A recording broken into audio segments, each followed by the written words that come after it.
We are program and project management professionals and qualified trainers with more than 30 years of combined industry and training experience delivering programs, projects, and related training sessions. In this tutorial, we will cover material to provide you with a good introduction on the concepts of why benefits realization is essential for program management. So, let's get into it.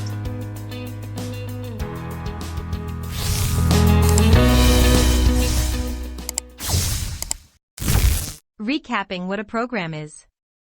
Let's recap just what a program is. Associated projects, subsidiary programs, and program activities that are integrated to achieve benefits not possible through individual management can be referred to as programs. Note the emphasis on achieving and obtaining benefits. By ensuring that the strategies and work plans of program components are responsively adapted to component outcomes or to changes in the direction or strategies of the sponsoring organization, managing projects, subsidiary programs, and program activities as a program enhances the delivery of benefits. Programs are run primarily to provide advantages to the sponsoring organizations or their target audiences.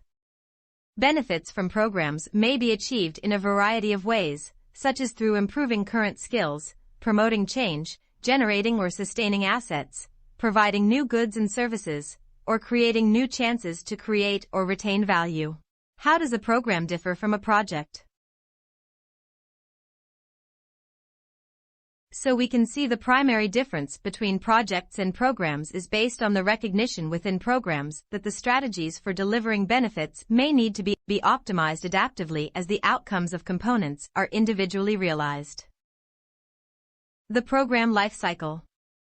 This diagram shows the program life cycle. It is anticipated that the iterative pursuit of components will result in a stream of outputs and outcomes that contribute to the advantages of the organization in a program. Benefits from the program may be realized gradually over the course of the program or at or after its conclusion. Programs in the context of portfolios and projects. Organizations may effectively align and pursue their organizational strategy with the help of portfolio, program, and project management. However, each focus differently and makes a different contribution to accomplishing strategic goals. We might consider them as a hierarchy with portfolio management at the top and overarching both programs and projects. Portfolio management. The central management of one or more portfolios in order to accomplish strategic goals is known as portfolio management. It focuses on developing and utilizing best practices when selecting programs or initiatives to support, prioritizing their objectives and work, and making sure they have enough funding. Program management. Secondly, and as a subset, the application of information, skills, and concepts to a program is known as program management. The goal of program management is to meet the goals of a program while gaining advantages and control that are not possible when managing program components separately. The delivery of benefits resulting from the pursuit of a collection of projects and other programs whose results are related is what program management is focused on doing in a coordinated and efficient manner. Project management. Thirdly, the application of knowledge, skills, tools, and procedures to project activities in order to achieve project requirements is known as project management. Looking at the diagram, this is a representation of the model and relationships we've just described. Note the top-down hierarchy within the portfolio to programs and subprograms, or projects. Segment 1. Program Management, Benefits Realization. Let's focus now on the main topic and subject for this tutorial. This tutorial on program management benefits and will cover the knowledge and abilities required to oversee the realization of program benefits. It includes making sure that benefits are found, realized, and determining when they are expected to be realized. The tutorial applies to program managers and those involved in managing a collection of related projects, that is, a program. Program benefits and trade-offs. Benefits identification aims to identify and qualify the benefits that program stakeholders anticipate realizing by analyzing the available information about organizational and business strategies, internal and external influences, and program drivers. The business case lays out the power, purpose, reasoning of the business need, and program sponsorship while giving guidance for structure, core values, and association of the program. The program's business case helps determine the level of investment and support required to achieve the program's benefits and connects to the organization's strategy and goals. Benefits identification takes place during the phase of program definition. Conforms to the sponsoring organization's strategic goals. Identifies the program's anticipated tangible and intangible benefits. It entails 1. Benefits definition and validation business case, program strategy, roadmap, and charter. 2. Benefits realization and tracking program planning. 3. Benefits realization and tracking program execution, monitoring, and transition. 4. Benefits sustainment and measurement operations management.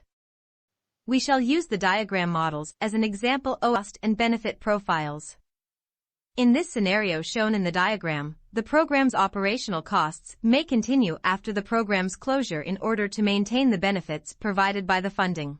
The program closeout may also mark the end of program costs. The organization accepting the benefit may or may not receive additional funds to cover the deferred costs of new benefits if the program continues. The company might have to pay for its own expenses in some cases.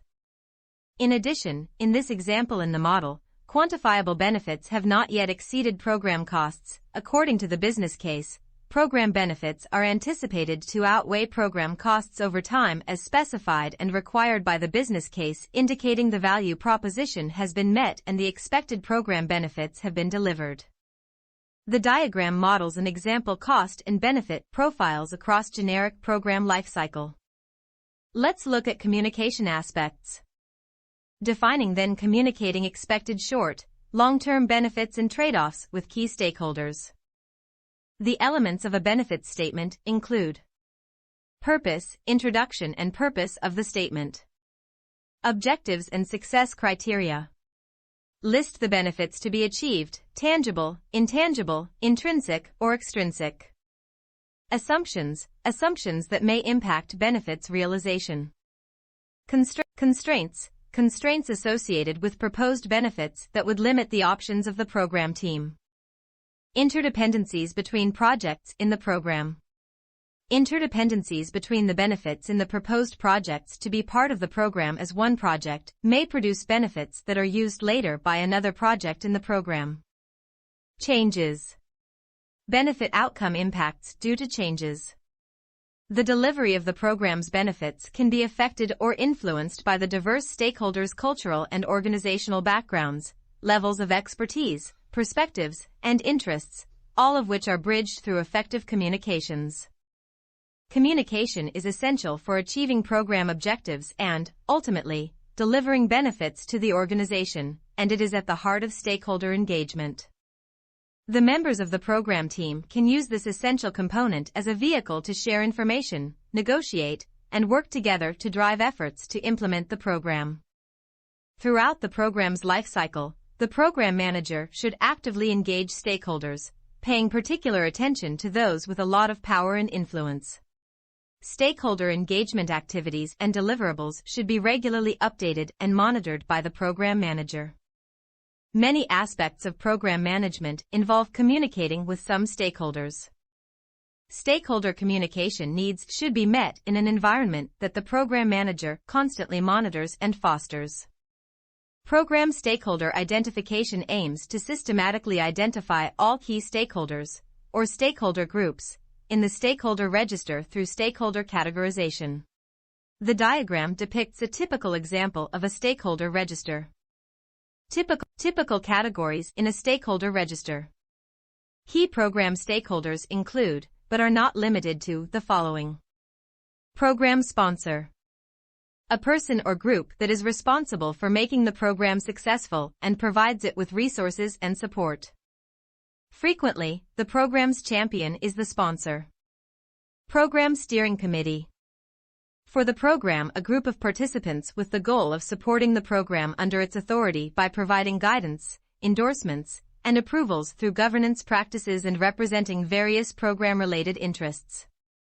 The Program Governance Board is another name for this committee. Portfolio Manager. The individual or group that the performing organization has given the responsibility of establishing, balancing, monitoring, and controlling portfolio components in order to accomplish strategic business goals.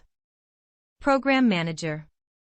The person who has been given authority by the performing organization to lead the team or teams that are in charge of achieving the goals of the program. Regulatory agencies and compliance bodies. Often these will be governmental agencies or a public authority of the government that is in charge of establishing and maintaining the legal and regulatory boundaries of their jurisdiction and might be local, state or federal and national government levels. Normally, these bodies will set and seek to enforce obligatory principles or necessities. Stakeholder Analysis. Analysis of stakeholders. Following the listing of all significant stakeholders in the stakeholder register, the program manager will classify them in order to begin analyzing them. Differences in their requirements, expectations, or influence will be highlighted by the classification. Stakeholders should be contacted for crucial information in order to gain a deeper comprehension of the program's overall impact, politics, and culture within the organization. This data might be acquired through verifiable data, individual meetings, center gatherings, or polls and overviews. The Power/Interest Grid is an alternative classification model for stakeholder analysis. Stakeholders are grouped according to their level of authority, or power, and concern, or interest, in the project's outcomes. This diagram depicts a typical illustration of the Power/Interest Grid as shown, with SH representing the placement of typical stakeholders. Stakeholder Engagement Planning, which outlines how all program stakeholders will be engaged throughout the program's duration, can then take place. In order to comprehend the setting in which the program will operate, the stakeholder register and stakeholder map are examined in conjunction with the strategic plan of the organization, the program charter, and the program business case. Each stakeholder's attitude toward the program and its sponsors, their expectations regarding the delivery of the program's benefits, their level of support or opposition to the program's benefits, and their capacity to influence the program's outcome are all taken into consideration as part of the stakeholder analysis and engagement planning process. Program Stakeholder Engagement. Stakeholder engagement is a continuous program activity because the list of stakeholders and their attitudes and opinions change as the program progresses and delivers benefits. The program manager's primary responsibility throughout the program is to ensure that all stakeholders are adequately and appropriately engaged. This process is directly supported by identifying stakeholders, mapping their interests, and planning for stakeholder engagement. The Stakeholder Engagement Plan, Stakeholder Map, and Register ought to be referred to, evaluated frequently, and updated as necessary. The program manager and other key stakeholders can use forecasts to estimate how likely it is that the planned outcomes will be achieved and to make predictions about the program's future state based on what is currently known. Activities related to program benefits, monitoring, and control include connecting to program-wide monitoring and control activities, concentrating on both the internal and external environment, examining benefits and trade-offs. If necessary, modify benefits. Monitoring and evaluating internal and external programs in the context of changes to the expected benefits. Program reporting and controlling. What benefits monitoring and evaluation actions can be undertaken for internal and external programs. Working together with the program manager to maximize the program's chances of success, participants in program governance are in a unique position to monitor programs' progress toward organizational goals. Many organizations define standardized reporting and controlling procedures that are applicable to all programs to support the organization's ability to monitor program progress and strengthen the organization's ability to assess program status and compliance with organizational controls. Program governance takes on the responsibility of ensuring that these processes are followed by the program.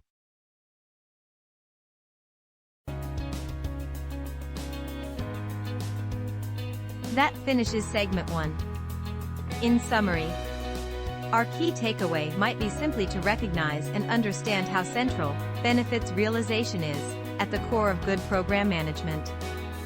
We delve further into the process and concepts a program manager need to consider in delivering the expected program benefits in the next segment of this tuition. You can find this in segment 2, delivering the expected benefits.